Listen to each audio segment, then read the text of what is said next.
Terima kasih Anda masih bersama kami. Bagi Anda yang baru saja bergabung, kami hadirkan kembali 3 berita utama hari ini. Kebakaran lahan tak kunjung padam di Kabupaten Ogan Ilir. Warga pun panik, api mulai mendekati permukiman warga. Seorang kurir narkoba diringkus polisi saat hendak melakukan transaksi di Kabupaten Ogan Ilir. Polisi menyita 1 kilogram sabu-sabu. Dinas Perkebunan Provinsi Sumatera Selatan melakukan mediasi terkait permasalahan lahan PT PWS dengan warga desa sekitar.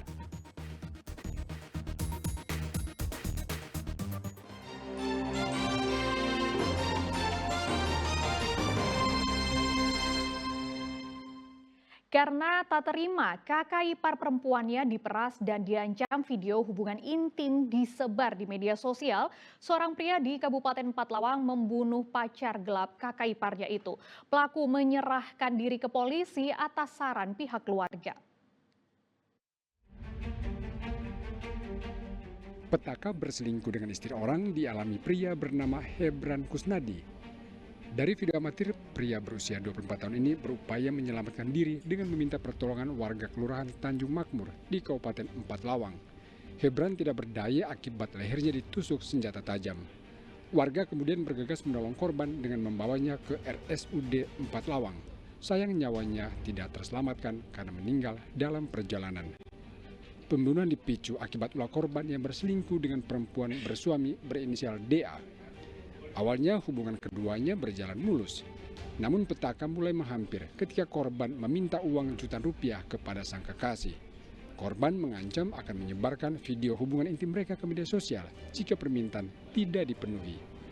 Permintaan korban sempat dipenuhi dengan perjanjian video dihapus. Namun ternyata korban malah makin melonjak dan kembali meminta sejumlah uang sehingga memicu kemarahan orang tua dan adik ipar sang kekasih. Pelaku bersama orang tua sang kekasih kemudian mencari korban dan terjadilah pembunuhan di kawasan Padang Ajan di Kecamatan Tebing Tinggi. Porno. Jadi minta kirim duit berapa kita kirim duit? 3 juta pertama dan 3 juta 1 juta lagi minta kirimi. Belum dia hapusnya fotonya tuh. Perjanjian dihapus. Perjanjian dihapus. Terus Sama siapa kamu ini nemuin korban lah? tuh Sama mertua. Rani. Jadi Ada cocok tak mulut? terus apa? Sudah ketemu? udah tunggu tadi cekcok tadi. Nah, lagi kan? Oh, berkelahi kamu. Setelah ini kan? Pelaku sempat kabur ke Muara Enim beberapa saat setelah membunuh korban. Namun pelaku akhirnya menyerahkan diri ke polisi atas permintaan pihak keluarga. Korban ini berselingkuh dengan adik ipar tersangka.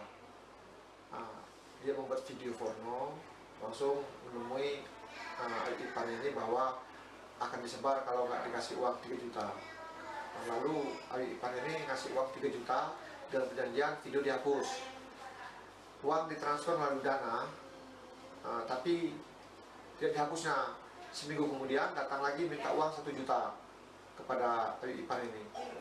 Karena nggak ada uang, adik ipar ini ngadu sama adik iparnya bahwa dia telah diperas sama korban. Karena video pornonya ini akan disebar kalau nggak dikasih uang. Lalu tersangka ini bersama mertuanya carilah ke di PP Kendi. Di situ terdapatlah korban yang sedang jaga.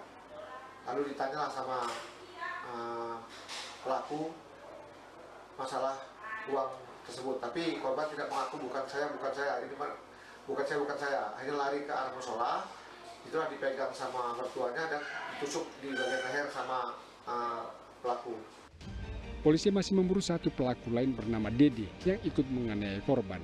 Polisi menyita barang bukti sebilah senjata tajam jenis pisau yang digunakan pelaku menghabisi korban.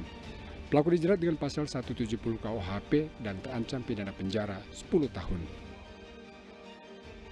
Muhammad Ardiang Saputra melaporkan dari Kabupaten Empat-Lawang. Dinas Perkebunan Provinsi Sumatera Selatan melakukan mediasi terkait tuntutan warga 3 desa di Kabupaten Musi Banyuasin terhadap perusahaan perkebunan sawit yaitu PT PWS. Dari hasil mediasi ini disepakati pihak perusahaan bersedia memberikan dana usaha produktif senilai 20% dari nilai optimum produksi kepada warga. Membentuk kelembagaan seperti saya katakan. Sengketa perkebunan plasma antara warga 3 desa yaitu Desa Kepayang, Desa Muara Merang, Desa Mangsang, Kabupaten Musi Banyuasin dengan perusahaan perkebunan sawit PT PWS masih terus bergulir. Warga yang mendesak pihak perusahaan memberikan plasma sebesar 20% dari hak guna usaha yang dikelola kepada masyarakat setempat. Untuk menyelesaikan permasalahan ini, Dinas Perkebunan Provinsi Sumatera Selatan melakukan mediasi antara warga ketiga desa dengan pihak perusahaan di Kota Palembang.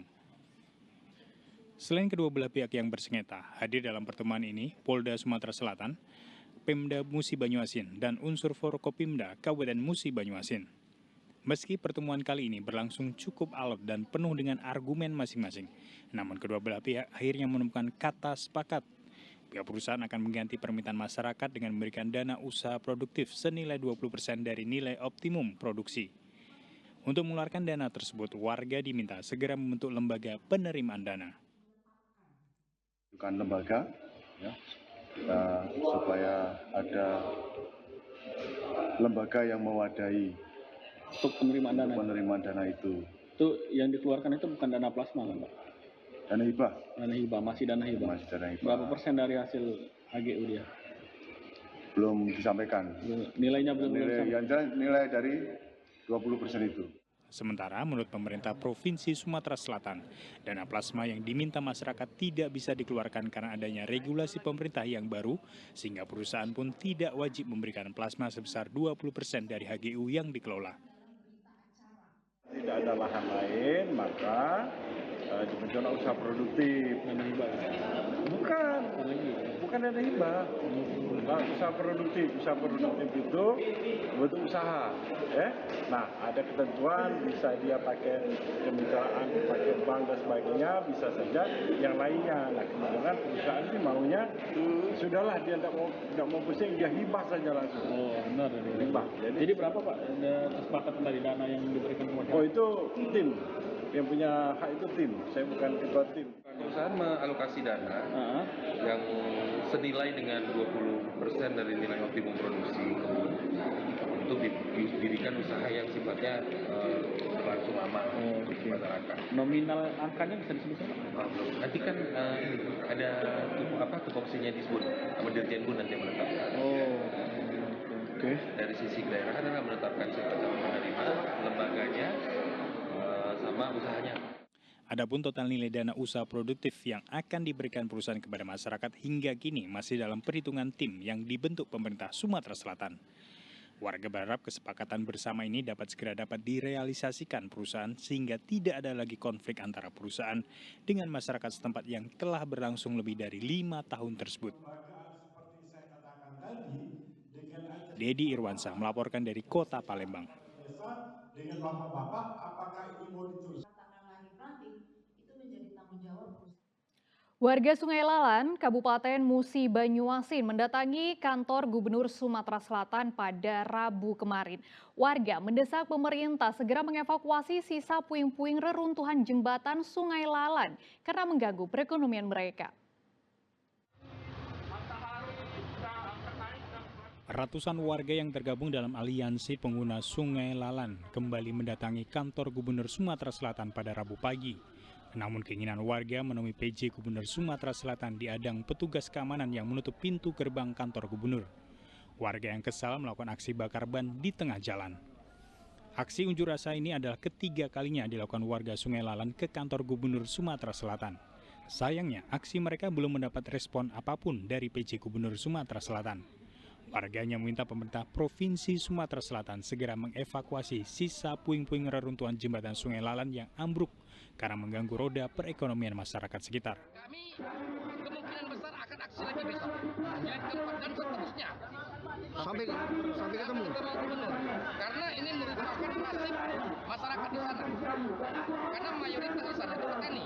Mereka di sana mengangkut sawit hasil perkebunan mereka itu pakai jukung. otomatis mereka melalui sungai.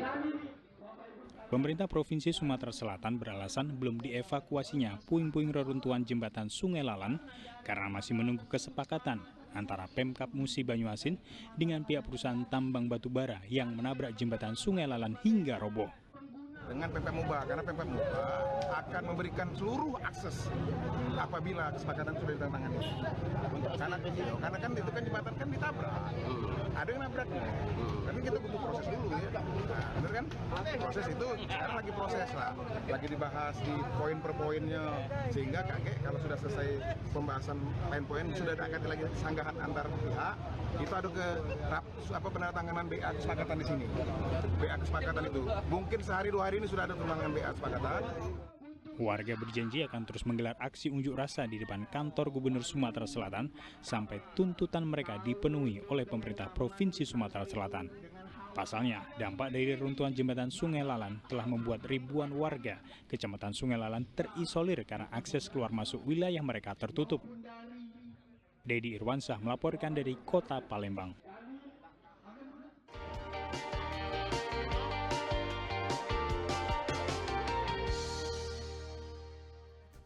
Laporan tadi mengakhiri berita Palembang hari ini. Saya Frin Meriana berterima kasih atas perhatian dan kebersamaan Anda. Selamat beraktivitas dan sampai jumpa.